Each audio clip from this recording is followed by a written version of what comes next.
want to discuss something from the life of Bharata Maharaj, and then in turn, thank you, and then in turn, Jad Bharata.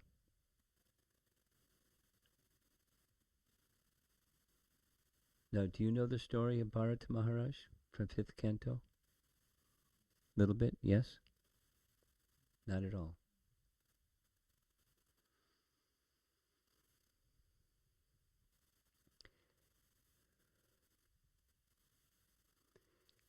Bharata Maharaj appeared in the Surya dynasty, the Sun dynasty, and that the history of the kings in the Sun dynasty are detailed in the 9th canto, but it starts earlier in the 3rd canto. And his father, Bharata Maharaj, his father was Rishabdev. Rishabdev is one of the incarnations of the personality of Godhead, Rishabdev. And he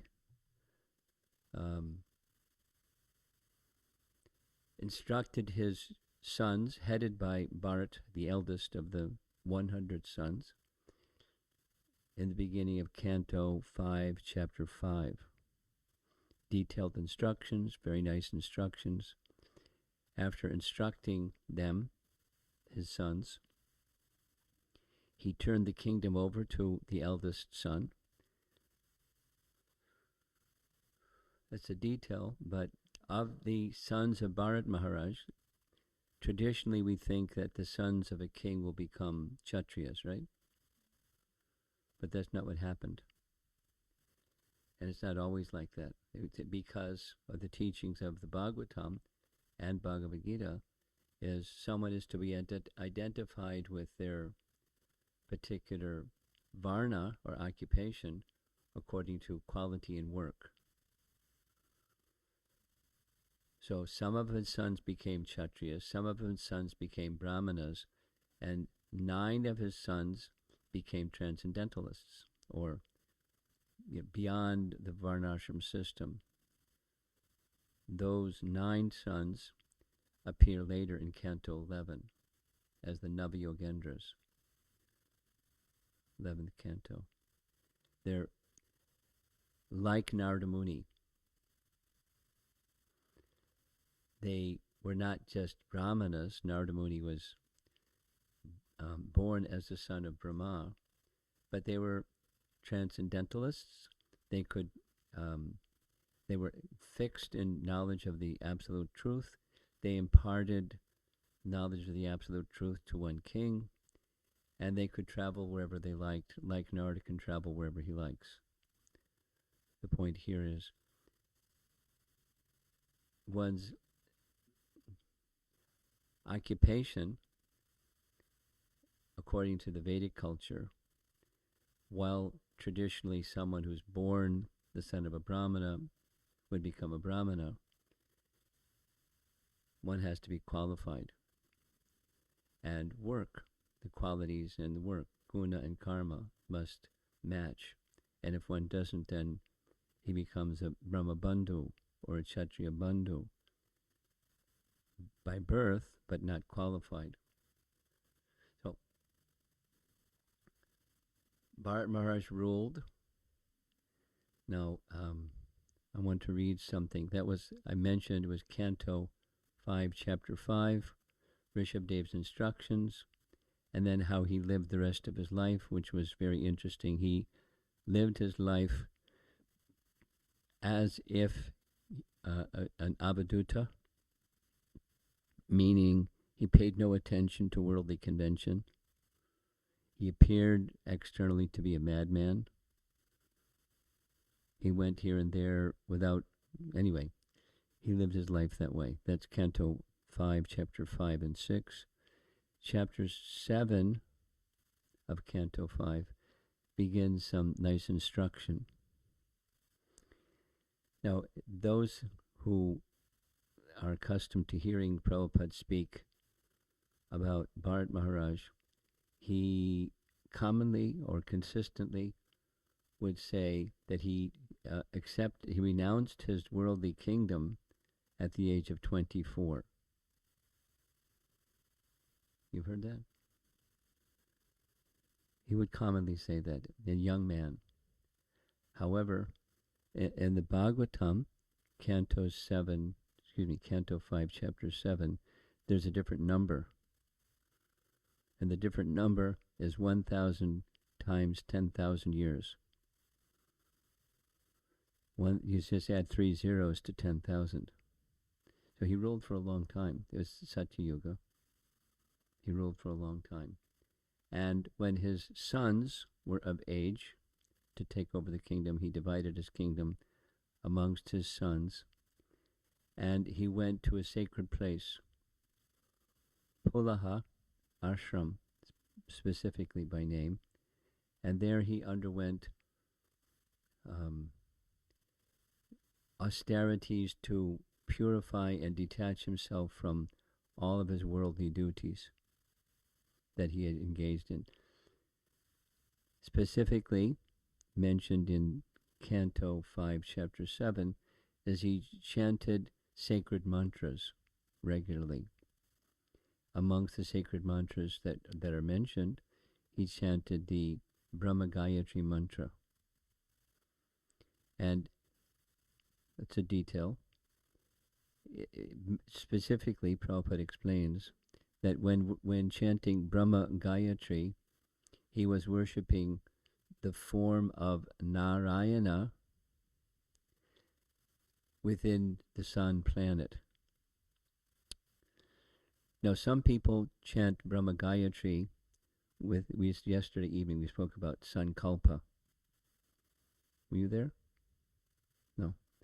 Sankalpa. Sankalpa means intention, the objective, the goal. Gatihi.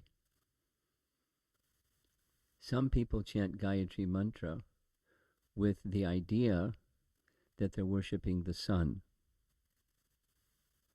because the sun gives benefits like good health and wealth.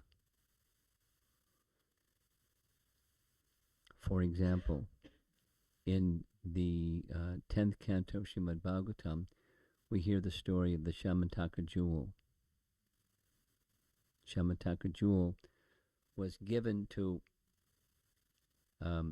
Satrajit, a king who his kingdom was near but not in Dwarka, and he was an ardent worshipper of the sun god.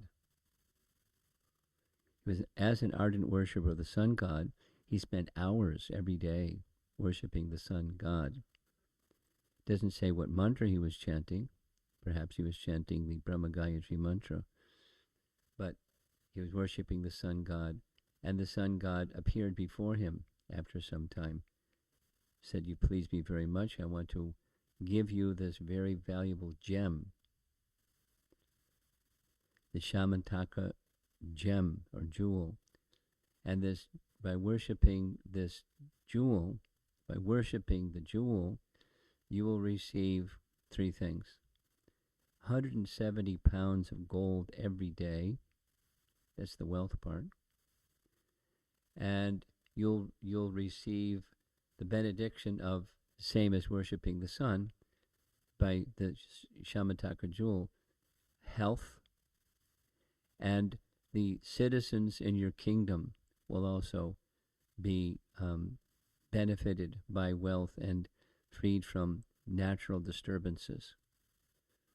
The Adidaivaka klesha, the natural disturbances, like the snowstorm yesterday, freed from natural disturbances. So he was very happy because that's what he wanted. He wanted something material. Some people worship, they chant Gayatri mantra with that idea. They're worshipping the sun to get wealth and health. There are some others that chant Gayatri mantra with the idea that they're worshipping the impersonal Brahman. Same mantra, but as we discussed yesterday, the intention behind is different. Their intention is they want to enter into Brahman effulgence. So they're worshipping through that Gayatri mantra. Their conception is they're worshipping the Brahman effulgence. Therefore, the nomenclature of Brahma Gayatri is with that understanding. And there are Vaishnavas like Bharata Maharaj and us. We worship the personality of Godhead, Narayana, through the Gayatri mantra. It's within the purport of chapter 7, where he, Jad Bharat, went to this Pulaha ashram, sacred place, and among the mantras, he gives some other mantras he was chanting, but he was worshipping Narayana, who is the presiding deity of the sun planet. We find this in Vedic culture, and it's explained in Brihat Bhagavatamrita, that in every planet, in every heavenly planet, there is a presiding deity, a form of Vishnu.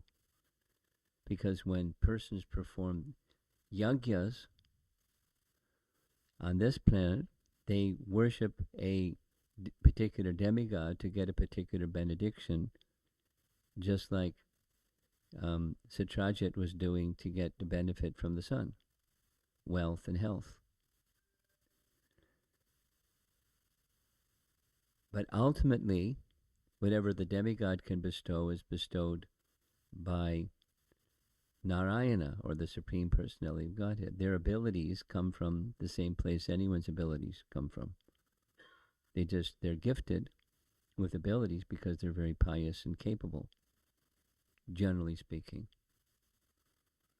Capable of managing, acting with intelligence, utilizing that empowerment to do what demigods do. They bestow benedictions upon people for their worldly necessities. With or without the understanding, where does that ability come from? In Bhagavad Gita, Krishna explains that this worship of the demigods, while it's Vedic, it's generally done with avidhi purvakam, without proper understanding. Avidhi, they do not know. The real purpose, the real benediction-giving personality is Lord Narayana. So demigod worship is meant to help one come to that stage of worship of Narayana. But many people become stuck in doing something to get something. Worshipping the demigods because they want something. They do something to get something. But Bharata Maharaj wasn't like that. He was a great devotee.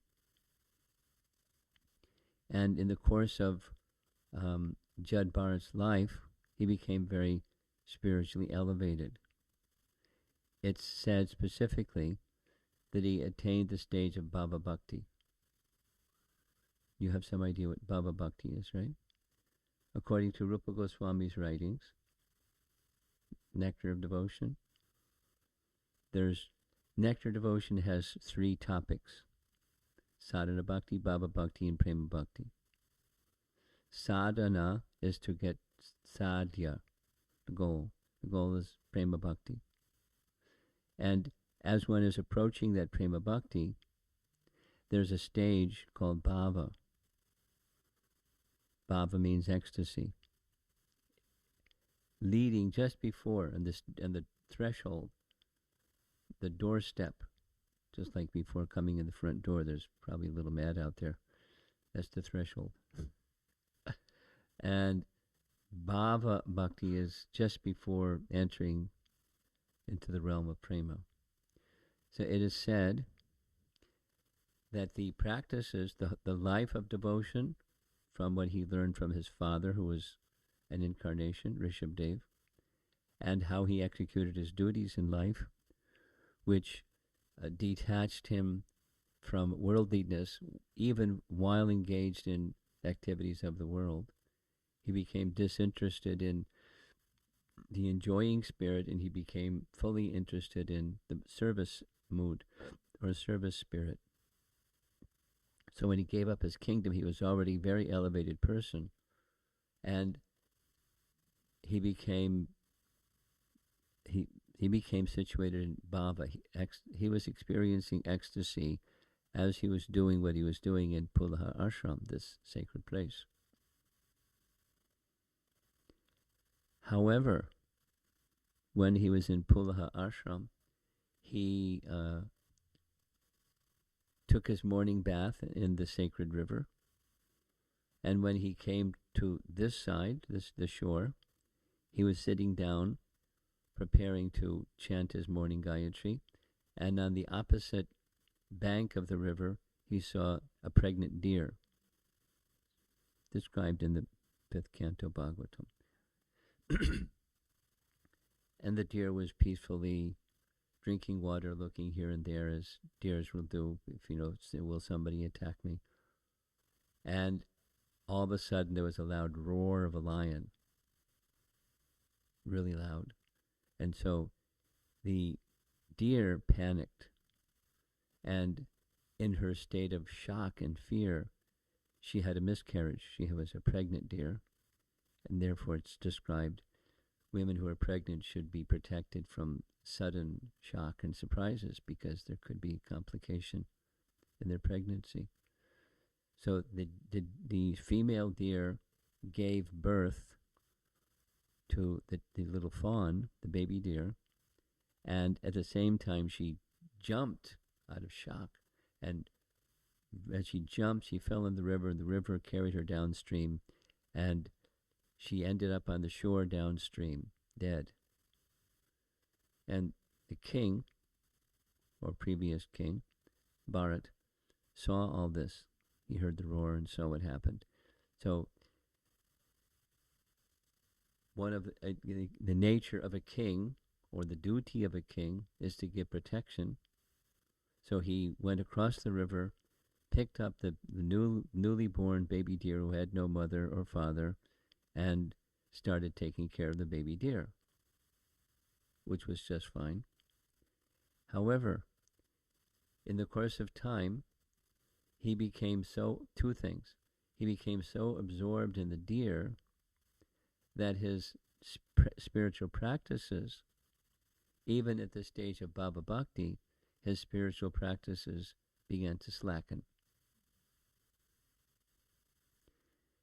The second thing that's described by our acharyas, he made a conscious choice not only to slacken due to attachment, but he stopped his spiritual practices consciously. Now sometimes we just get distracted and we don't stay focused, but then our good sense comes back and we try to become again focused in our spiritual practices. This wasn't one of those. It was, but it was something else. Our acharyas describe that in a previous life, this exalted Bharata Maharaj had made some offense. Doesn't say what the offense was. And offense is a very serious business, because it lingers. Or say it differently, the consequence of sin is more easy to remove than the consequence of offense.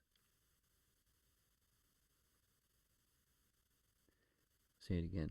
The consequence of offense is more serious, it's more difficult to remove than the consequence of sin, because sin is karmic, and karma can be neutralized quickly by bhakti, or let's say specifically chanting of the holy names of the Lord. Has the power, just like the sun has the power to dissipate darkness, the power of bhakti has the power to dissipate completely the consequences of past sins. So one isn't restricted from taking up bhakti because of sin or past sin, nor is one encumbered by past sin or past karma, provided one engages in the proper devotional practice, which Bharata Maharaj was doing. So it's sometimes questioned. Here's the question, here's the answer. The question: how is it possible for someone who has attained the stage of Bhava Bhakti to fall? Like when does it become safe? Because Bhava Bhakti it's not sadhana anymore. It's spontaneous ecstasy towards the object, the Supreme Person.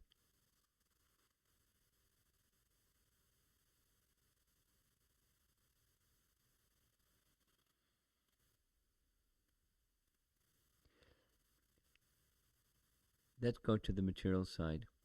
On the material side, some people may derive some material happiness doing something. On the way coming to Dallas, going through the Houston airport, there was a place, they give it some nice name, a place where there's musicians that can come and perform music, a cultural thing. There's a stage, there's microphones, there's a backdrop. And so there are 3 musicians on the stage. They weren't singers, but they were playing. One was playing piano, and another was playing a violin, and the other something. And they were absorbed. It was early enough in the morning that they were there. They were there not only because they get some payment, most likely from the airport, and people may make a donation in some little basket on the piano or something, but also because they derive some happiness, temporary, material kind of happiness from music, and all around the world, in all cultures and all languages and everything. Music is attractive.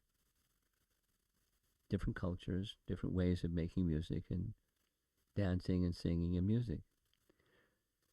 But it's on the material side. So they may become so absorbed that they can undergo hardship and difficulty to practice and become very qualified at their musical instruments and with others and so forth. And you can take that same principle and apply it to anybody doing anything in the material world.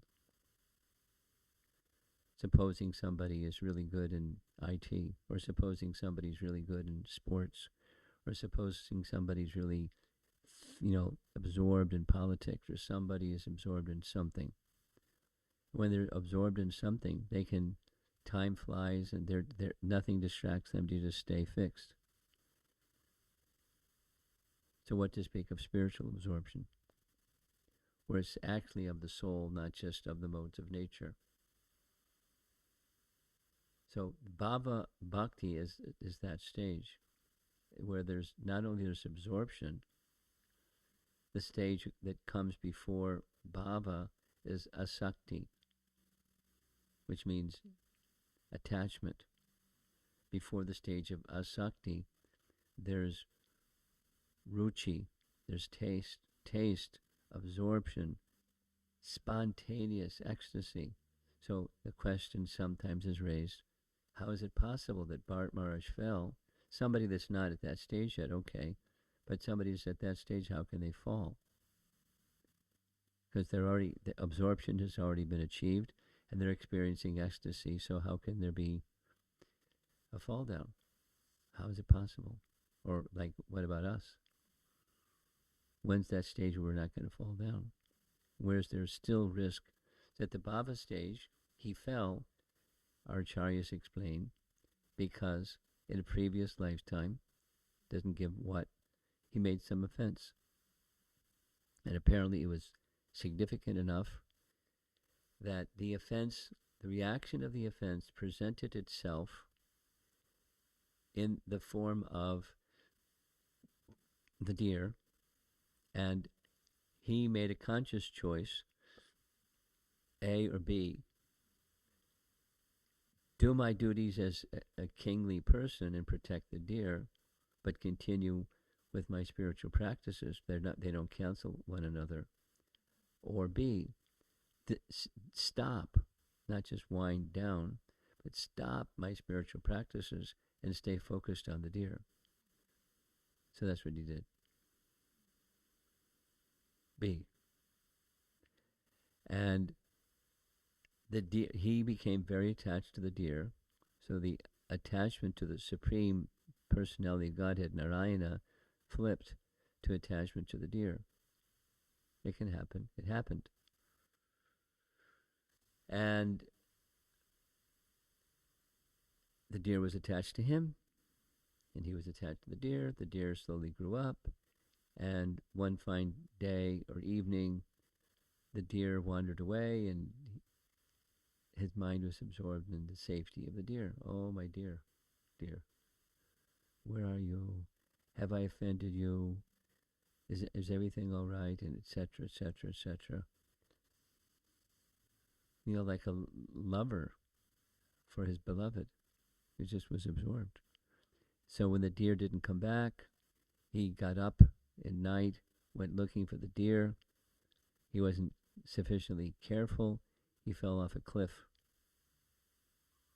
And as he was heading for the jagged rocks below, what was he thinking of?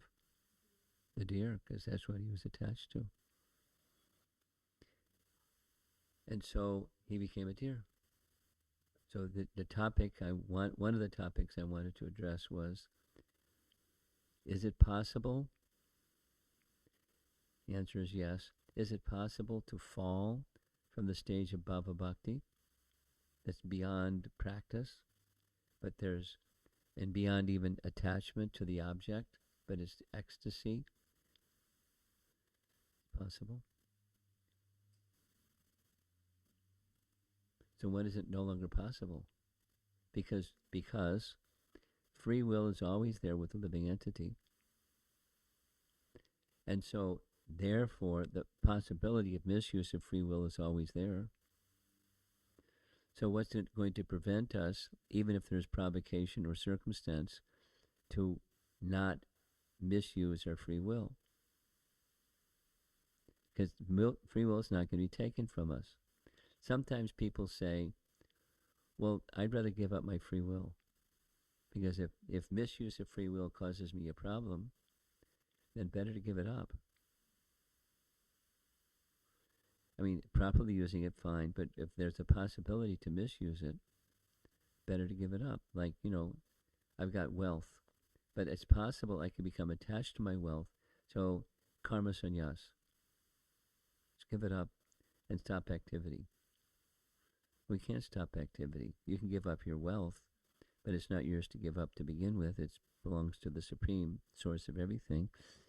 And your free will you can't give up anyways. You can't, because it's of the soul. As love of God is of the soul, as a free will act is choosing to be in that relationship, a loving relationship with the Supreme Soul.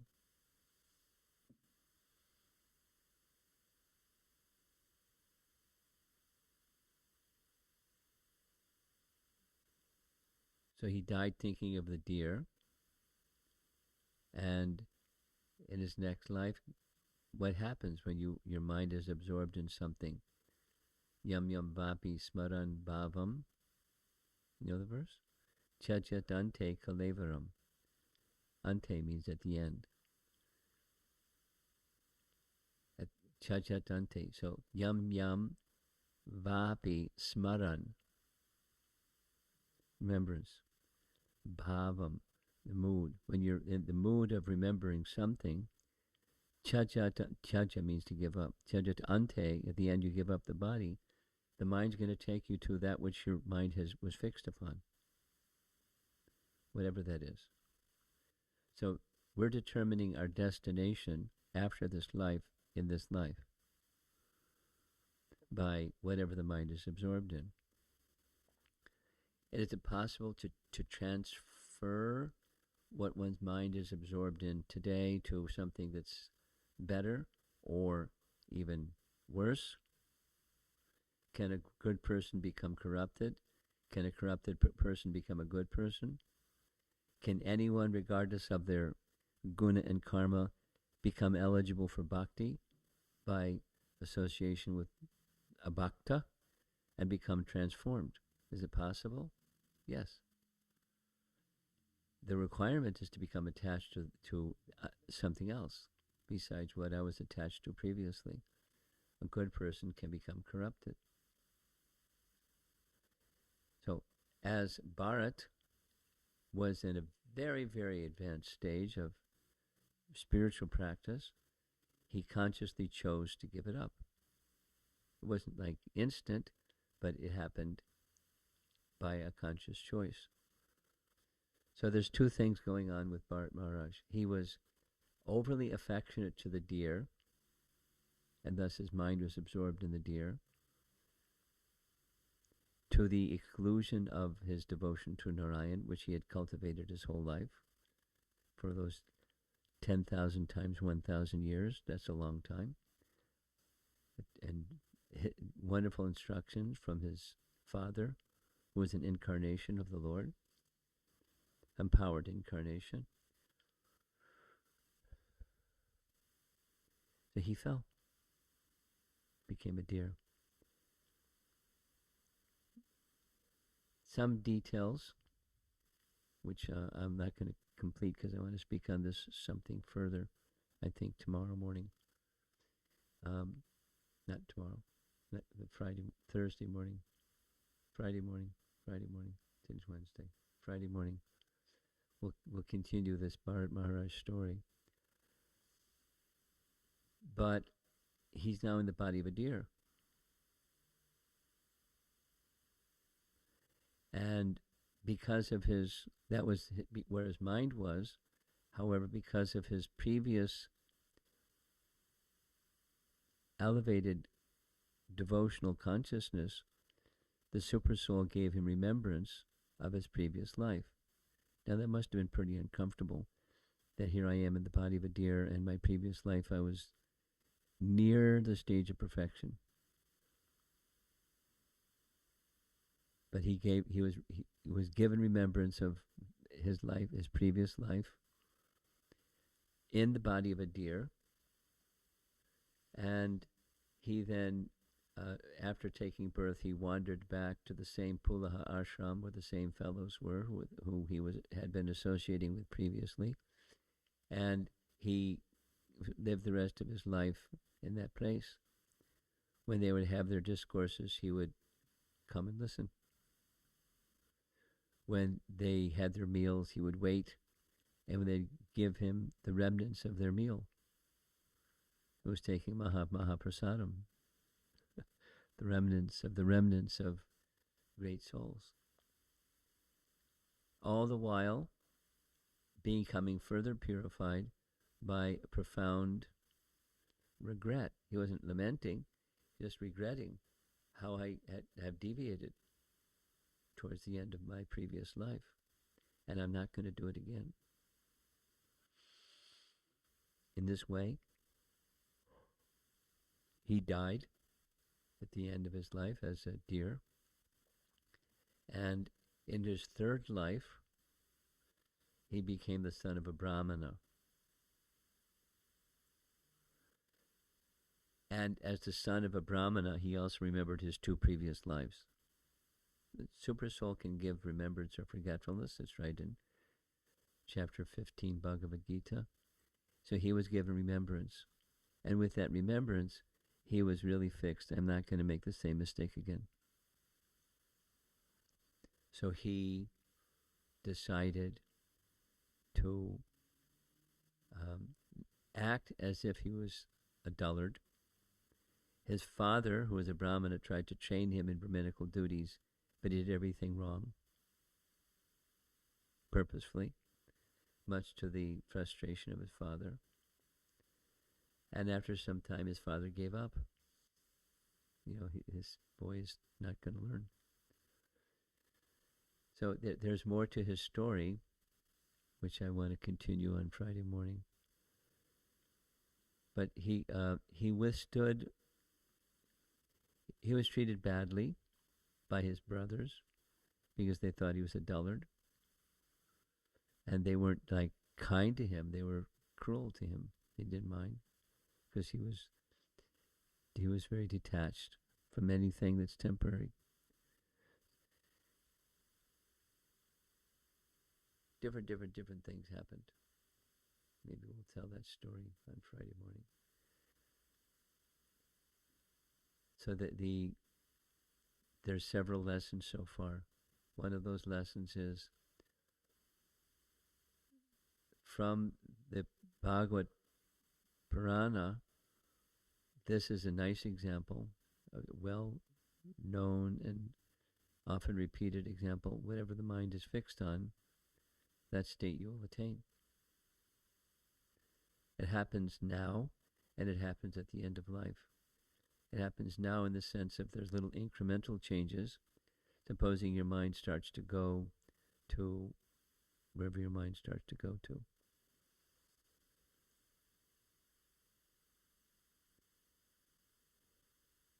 I've been here's an example that's coming to mind. I've been asked, is it possible when you conduct yatras, you can go to Badrinath? So I did some research because enough people are asking, and I was told this is the particular time of year that's best, and this is the maximum number of devotees you should try to travel with because, this reason, that reason.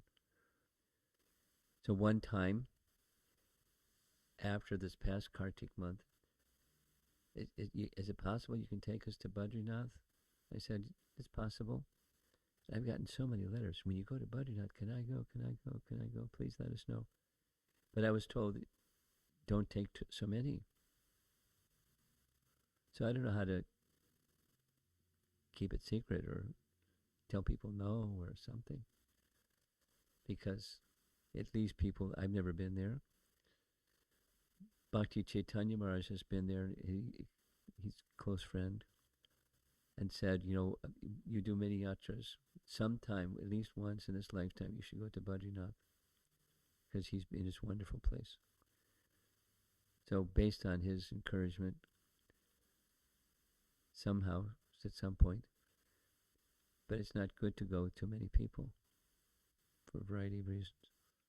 And the season is very narrow when it's okay to go because of mudslides and things like that.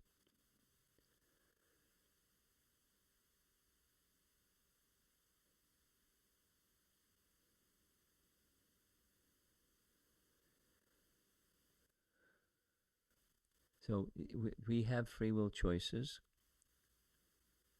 and we have to use our free will carefully. It's never taken from us because it's of the soul.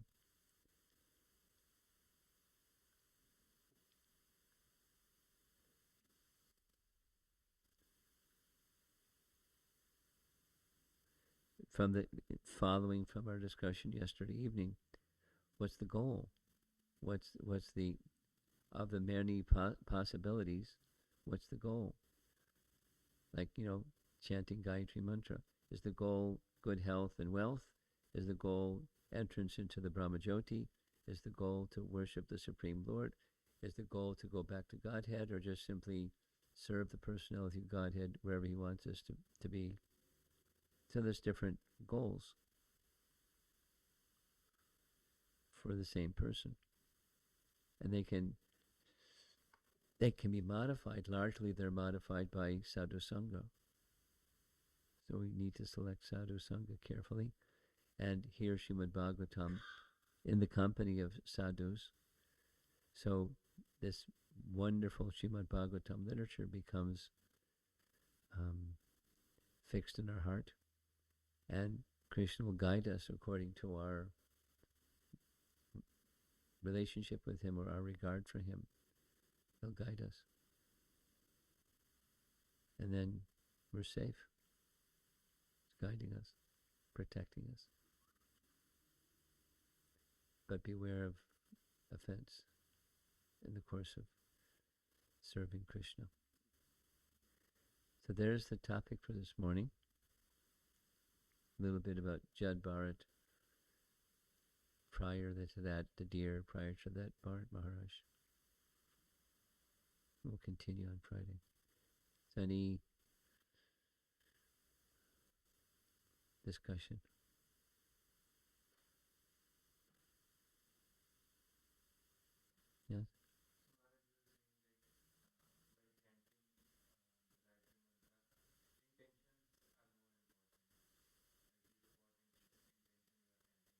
Yes. Yes. Yes. Sure.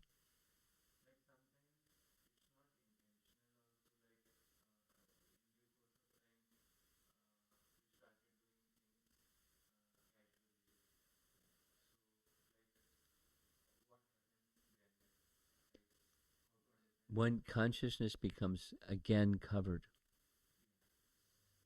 and when consciousness becomes again covered, one's attention becomes weak because intention has become weak. So is there benefit? Yes. It's namabhas. Is there benefit in namabhas? Yes. However, the full benefit is not going to come when intention is absent or weak or intermittent. I only go to taking shelter of Krishna when I'm wanting something, relief of pain or something, or some misfortune or something. There's benefit, yes.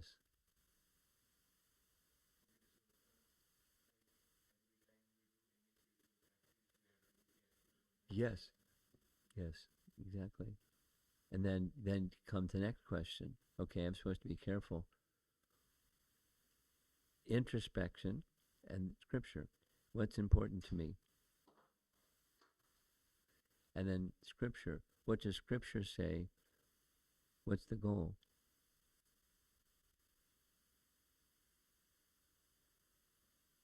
What should I put in my GPS? Assuming, everything is in working order, what should I put before Krishna as my destiny, my goal, my purpose? And there will be reciprocation for sure. It may not be instant, but there'll be reciprocation for sure. Because there's an eternal relationship like father and son.